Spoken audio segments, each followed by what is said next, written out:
Так, опана, у Огонечка новый ролик так быстро. Да я же...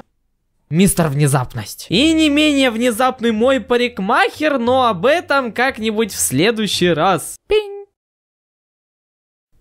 Всем привет, Огонечек уже здесь, и простите, что я так долго отсутствовал, на это были причины. Проверять я его, конечно, не буду. И пока я отсутствовал, со мной приключился, пипец какой странный случай. Но для начала, как очень плохой парень, попрошу вас поставить лайкусик под видосик. Когда на этом видео наберется 7 лайков, я сразу же начну делать новое видео. Я знаю, что цифра очень большая и почти недостижимая, но я думаю, вы наберете 7 лайков, поэтому быстро поставил лайк, а то не буду мемы на стене у себя выкладывать. В общем, дело было так. Как старый дед что-то сказал.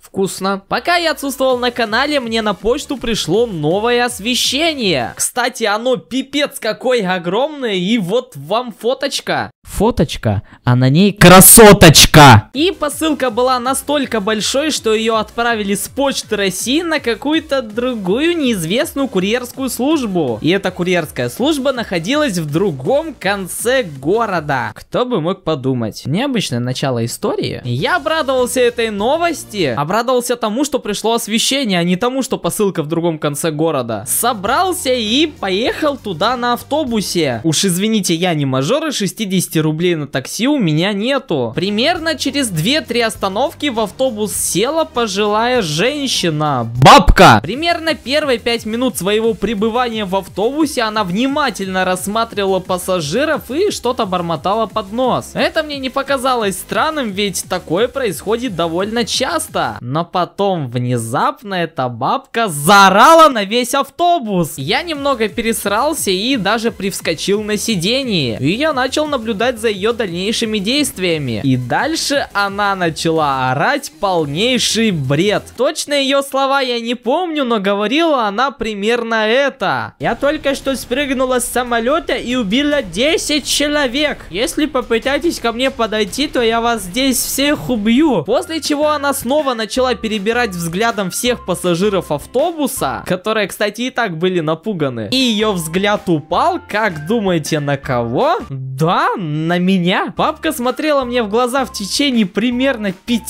секунд, потом подошла и начала бормотать что-то про войну, про то, что предыдущий автобус ее перевернулся и взорвался, и она каким-то чудом выбралась из него. После всех этих бредней я решил отсесть от этой женщины подальше, я резко встал и отсел на другое место. Потом она что-то снова начала бормотать, водитель остановил автобус и вышвырнул ее со словами: «У меня каждый день таких человек 7-8. Да, веселая жизнь у водителя, если у него каждый день куча таких теток. Потом мы тронулись и поехали дальше. Я сидел со стороны дверей и видел эту тетку в окно. Она села на остановку и начала приставать к людям, которые спокойно ждали свой автобус. Что произошло дальше, остается только гадать. И вообще, эта бабка мне очень сильно напомнила Наталью Морскую Пехоту. Это у которой джип в Москве. Либо стартуй, либо пи... Ну, в общем-то, вот вся история. Пишите в комментариях свои темы для видео, что мне снимать, про что рассказывать. И я думаю, на этом все. А с вами был Огонечек. Подписывайтесь на мой канал, ставьте лайки, отсылайте это видео друзьям. И всем добра, всем пока, флеймики, флеймики.